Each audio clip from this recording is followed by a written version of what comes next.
everyone, Cream Ray here, and today I have Nick Luciani, who's a footballer at Casco IK, on with us today. Nick, how's it going?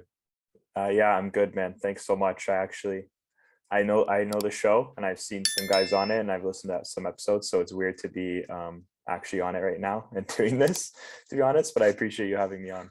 Yeah, absolutely. There's tons to talk about, and I've seen what you're doing with the podcast. I think it's awesome. A podcast is a great way to network, as you know. So it's awesome for you paving the wave as well. Um, Before we dive into that, Nick, can you just take us back in time and share how you got involved into the beautiful game? Yeah, wow. That's a good start. I've been playing since I was probably like 3 or 4 years old. So it was like the first ever sport that I played. I actually I'm from Georgetown, but I grew up in Mississauga until I was about 3 or 4. So those were my first few years there, just like playing locally and house league and stuff like that. And then when I moved to Georgetown, again, played house league for a long time. And then, started getting into the rep system here in Georgetown. Very small club. It's nothing special here. But I did it till I was about 12 or 13. Through that time, I was originally a defender, like I just played anywhere on the back line. Probably because my skills weren't up to par like all the other rep boys, and I could just tackle and stuff like that and send the ball back up because that's what it was like. And then I always had an interest in being a goalkeeper. I thought it was very interesting. I played other sports and like hockey and stuff like that, and like I tried goaltender there too, and I really liked it. But goalkeeping and soccer, diving around the mud, like every kid loves it, and I wanted an excuse to do it.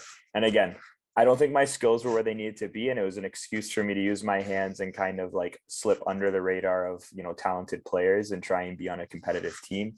So from the age of like 13, playing as a goalkeeper, sharing minutes with the other goalies. So I was still playing out. But I made the decision about a year or two after doing that to leave my club. And then, I moved around as my career went on as a youth, North Mississauga, Oakville, Windstars Academy. And then jumped back into Georgetown when I was older. But that's kind of how it got started. Nice. Well, that's another reason why I wanted to have you on. My fellow Canadian, I'm here in Brampton as well, close by. That's cool. So, see, I've seen on your profile you played for Aurora in League One. Yeah. And was it from there you made the jump to the States and started playing the USL, or did you go to school? I went to school as well. So, I took a gap year from high school to college. That was when I was playing at Windstars. Bobby Graham's the director there and coach, and he was pretty adamant on getting players scholarships, which was kind of what I was looking for. But I was very late to the recruitment process. Like, I think I was January, I started looking for a school, which was like unheard of for players, especially in my gap year. I was really like cutting it close. But he kind of convinced me to go after the US dream of playing. I had interest from Canadian like youth sports schools here in Ontario, and I was pretty excited to take up those opportunities. But like, he advised me we should try something different, so I did. And my recruitment process was pretty wild. I don't know if we want to really get into that, but I ended up playing at a small NAIA program in Missouri called Culver Stockton College, and I spent my 4 years there. And I did Aurora for a year in 2017 and played some games. We weren't very strong then. And I was at a small school, playing great competition. They're like arguably one of the best conferences in the country in the NAIA, because back-to-back national champions were in that group, and 5 or 6 out of the 12 teams every year were ranked nationally. So I was playing great competition, and I was on the lower end of teams. I was like the mid to low level teams, but I was lucky to start 3 out of my 4 years, captain the team, all this stuff. So really good experience. I recommend anyone who gets the chance to play, even if it's a small school, to do it. And I played like 80 games in 4 years, which was huge for me. Huge for my development. I mean, no one knows where my school was, but I surpassed some of those boys who were going after the D1 dream and maybe didn't play as much or didn't play at all. So I was really happy with my decision and how everything came together. Yeah, it's a lot of games. 80 games is a lot of games. And usually as you get older, the games become less and less and less. So that's good. Right. Yeah. What'd you study? I did sports communications and marketing. So kind of, this is kind of my realm. That's why I got the podcast and stuff. I love this kind of work. But again, like my studying was as wild as my recruitment process. Kept changing majors, kept changing, and then finally found something that I stuck with. Got it. And you played in the USL 2, which is the United Soccer League 2. That's underneath the umbrella of USL Championship, USL 1. But I haven't really dug too deep into it. It doesn't seem that there's no bridge to go from USL 2 to USL 1 or USL Championship. Yeah, it's difficult. The USL 2 was good, like really good level. Like there was guys like me who were done school, like looking to, pursue the dream still and go after contracts. And then we were playing with some, top level Division 1, Division 2, whatever, kids within the US college system as well. It's a very quick season. It was only about 4.5 months, but with like a 2-week preseason. So let's say 5 months total, if that. And yeah, the gap is tough. There's some some USL 1 teams I think have like second teams in it and stuff like that. But it's more just to get a lot of games, and it was good, like training every day, goalkeeper coach, full-time staff, right? Morning trainings, you're feeling like a pro. Most teams will like help you out too. So had the housing sorted out and stuff. So I was there just to focus on playing, and it was fun. I played for South Bend Lions in South Bend, Indiana, where University of Notre Dame was, which was a cool city to be in. And yeah, basically it was their inaugural season. I went in as some Canadian kid with a couple other Canadian boys who were like playing CPL and stuff like that out of contract. And we all just came in. College kids are wondering who some of these older guys are. And there's some other older guys there too. And again, lucky to play. I was lucky to take the starting spot because I was up against some amazing keepers. The University of Notre Dame keeper was there who was transferring to Ohio State. We had one of the University of Wisconsin keepers, and then an Appalachian State keeper who then transferred to University of Evansville, I believe. So a really good competition, and that's what most of our team looked like. It was fun. I think 1 or 2 of our players have gone on to sign professionally now. One's at like Columbus Crew 2 in MLS Next Pro, who's a young boy. And then I think one signed Nisa with Michigan Stars. So there is the bridge, but it was like, it's not the same. You don't have scouts coming out all the time. You don't have guys like who are really looking as much. I think it's really up to your coach putting you forward, or, kind of almost just prepping yourself to get into a preseason with a team. Got it. You mentioned the podcast. Shout out the podcast. Yeah, I started a podcast. It's about 2 months old now. It's called 90+1. And yeah, the point of it basically is to just highlight USA and Canadian born players who have, made their name in the game, in the professional game, whether it's here in North America or Europe. I also get coaches on, trainers, psychologists, whatever it is, but it's about highlighting the North American born players. I feel like we don't get a lot of love. So trying to show that a little bit more to people.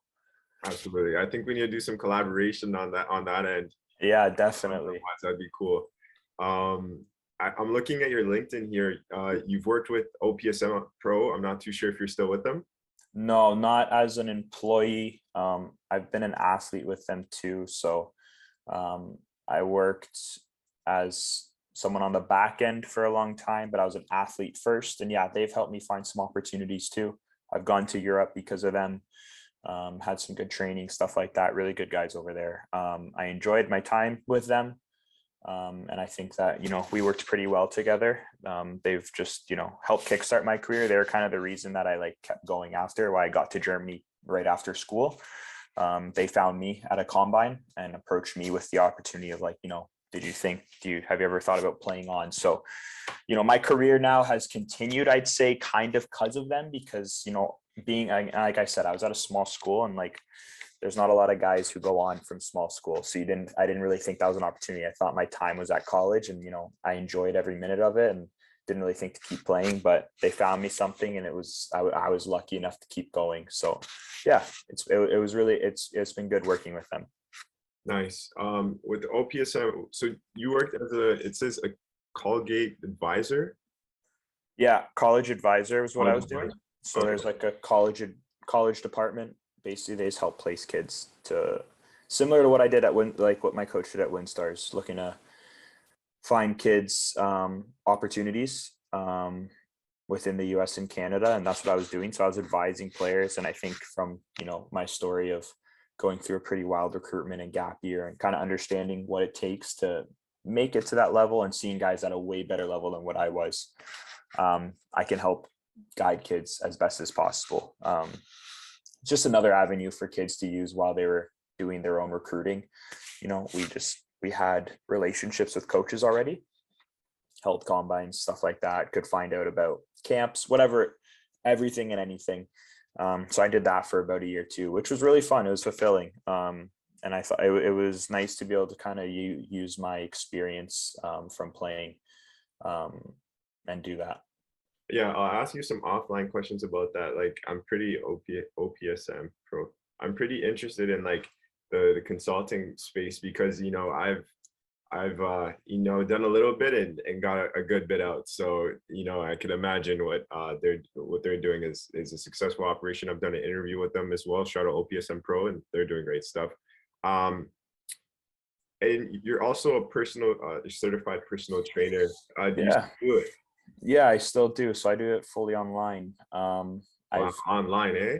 Yeah, bro. It's easier for me to travel around and play, right? But yeah, I've been certified for like almost 2 years now. Decided to do it during COVID. Basically my time between Germany and USL 2. Yeah. So trying to figure out, well, what am I going to do to, sustain an income while I'm between contracts and stuff. And yeah, decided to do personal training. I've always just been interested in the fitness sort of side of things. And I got my certification, just personal training in general. And then I specialized in strength and conditioning as well. So I could help athletes more. So like my thing is like, I gear towards, I help people who are non-athletes, but I look to help footballers specifically, just because I've got a lot more knowledge in that side of things. So yeah, I help train footballers as well.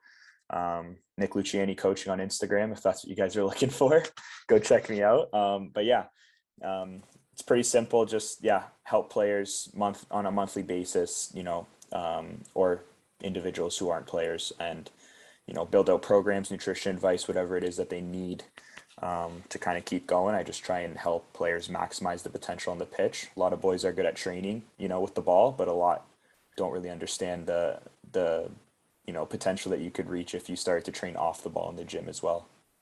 Nice, guys, go check out his IG. We'll have it at now too, because we got a new template. I'll send it to you after you could look at it. Amazing.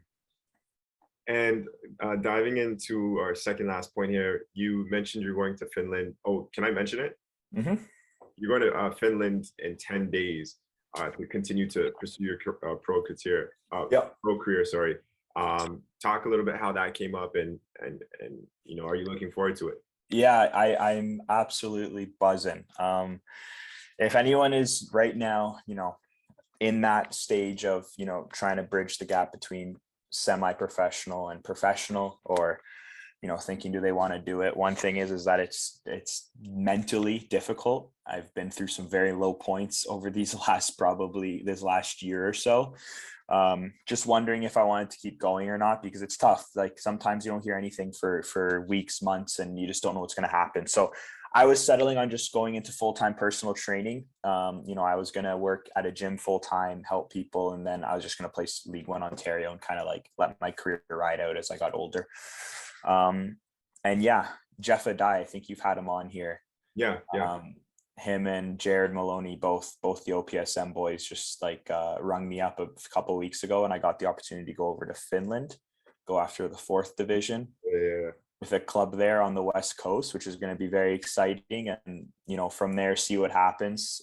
There's a lot of opportunity to move up quickly in the league system if you do well, and that's what the coach is telling me. So just looking to go over there, smash it, and hopefully midsummer maybe I make a transfer to a higher division, or maybe I win the league with this team and we go up and the career continues. But yeah, going after the European dream like all us Canadian boys want to do, and just see what happens. Club's Casco IK. They've got a bigger name, but I honestly can't pronounce it. They've got it was too long. to do that. So they shortened it for me, which was really nice of them. Shout out Jeff from OPSM Pro.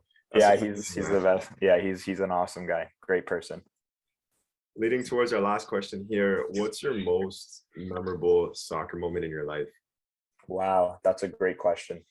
I don't know if I have one specifically, but I can kind of I can talk about an overall experience. I think for me right now, because I think my professional career is still very new and I'm still really trying to kick into that, I think my college experience was way better than what I was expecting. To be honest, my college visit, I went there, it was a small town, small school. I'm like, what am I doing? Because us guys here, we see Guelph and, we see Waterloo and all these big schools. You're like, that's where you're supposed to go to school. But that was probably the best decision I made. Like I said, I played in a great conference. I got to play a lot. And I got to rank up some accolades as a goalkeeper. So I got to break a couple school records and stuff like that, and win senior athlete of the year my last year and stuff. So it was really good to see hard work and sacrifice of moving away from home at 18 pay off. So I'd say that. I'm not going to say signing my first professional contract yet, because I don't think that, what I've done up until now in USL2 and a small stint in Germany and now this fourth division, not that it's not good, fourth division Europe, but I think I have a lot more to offer in the professional game. So we're going to say college career right now. And, hopefully in a year, I can say signing my first big professional contract. Got it. I really want to ask you about this because it's different for everyone. I know I said last question, but I got to ask this. It's a great point. Mental health is very important, especially, after 2020 to 2022 COVID happening. How'd you bounce back from your lows? Yeah, that's a really good question.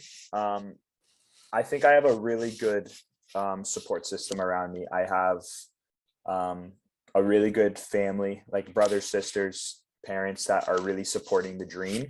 And it's not like they don't understand, obviously, the realm of sports and that, but it's just good to hear some, positive feedback, affirmation, whatever it is that you need from other people, especially people that aren't within the sports world, within your sport specifically. I think it helps a lot, helps you get your mind off it. Cause I feel like I'm thinking football 24/7, and sometimes I need to stop.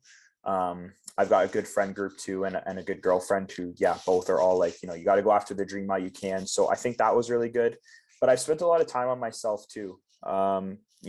Listening to podcasts on mentality and psychology. I think podcasts are a great thing, and that's why I was excited to do this, because listening to even Ben Foster podcasts and guys who are interviewing the top pros who are having the same issues as me, I realized that it's not as bad as I thought it was. Everyone goes through it. Working on myself, figuring out things, journaling, reading mental strength books. There's 2 or 3 books I've read now that have changed my mindset, and then recently meditating. So just really trying to take more care on myself mentally, I think, has been big. I had an issue as a kid beating myself up way too much, having extremely high expectations. And I think it's good to have that, but ones that sometimes were too high for a 13, 14-year-old, it was unnecessary. And, it took me till, I was in my early to mid 20s to realize that's not what it is. So taking a lot more time to focus on myself. I love journaling now, and just writing things down and almost talking back to, that's what it is, just talking to myself. And I've really taken a passion in reading books that are going to help me either be mentally tough as an athlete, or books that are going to take my mind off things, about marketing and, business and stuff like that can help me, because there's life after football. And I think that's what I've realized now, put time into football, but there's other things to life, and I don't have to do that 24/7. Yeah, 100%. How old are you right now? I just turned 25 last month. Yeah. Still young, man. Still young. As a goalkeeper, I'm still young. That's what I keep hearing. So that's what's keeping the dream alive as well. Man, I wish you the best of luck in Finland, and go out there, kill it. I appreciate it. This will be my last question. You mentioned you've seen the podcast. What's your favorite video on our podcast? I've got to say with my guy Jeff, just because I knew Jeff from I've known Jeff since 2019, and it was just I know him on a personal level, and I think seeing him on a professional level in an interview was awesome. to see, and he's just such a humble guy. So I loved I like when he talks about his story. I think he's got a really cool career so far.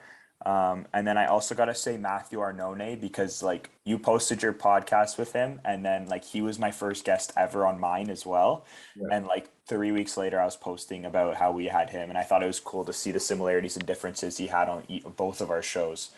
Those were two of the best ones so far. I'm wanting to go through more just to see, I'm also as a new podcast host and stuff like that, I'm trying to watch as many as possible and like retain information to try and figure out how to make mine better. So I'm trying to fly through, but you're pushing content out like crazy. So I'm trying to catch up. I'm trying to catch up, man. I'm trying to catch up. I'll try to keep the lead going. I'll try. Yeah. I'll try. Yeah. Okay. We'll dive into the speed questions here. It's 10 speed questions. Nick, you got to answer them fast. Who's your favorite team? Man City. Favorite player? Gianluigi Buffon. Favorite cleats? Adidas Predators. Favorite food? Spaghetti and meatballs. Favorite artist musically? Ooh, Drake. I gotta ask you another one. Favorite track by Drake? Oh, Doing It Wrong. Messi or Ronaldo? Messi. Let's just say me and you are gonna go play FIFA. We got $10,000 on the line. Who's your go-to team in FIFA? Oh, it's Man City for sure. I'd have to slap you with Liverpool. I know you're a goalkeeper, but let's just say, you're having fun with the boys. Would you rather score 2 goals or 1 goal and assist? I'm gonna be selfish and want to score 2. Last 2. Would you rather score a free kick or a PK last minute goal? Well, actually, you're a goalkeeper, so yeah. Would you rather? Let's say your team's up 3-2. Yeah. Right? Would you rather save a free kick or PK? We're up. You guys are up 3-2, and it's like the 90th minute last play. Yeah, PK definitely. And the last one, if you were a coach and you were able to submit any player in history to win you the game, who would that be, dead or alive? If I was a coach to send a player? To put a player on to win you the game, dead or alive, who would it be? To win me the game? Ooh, Sergio Aguero. Yeah.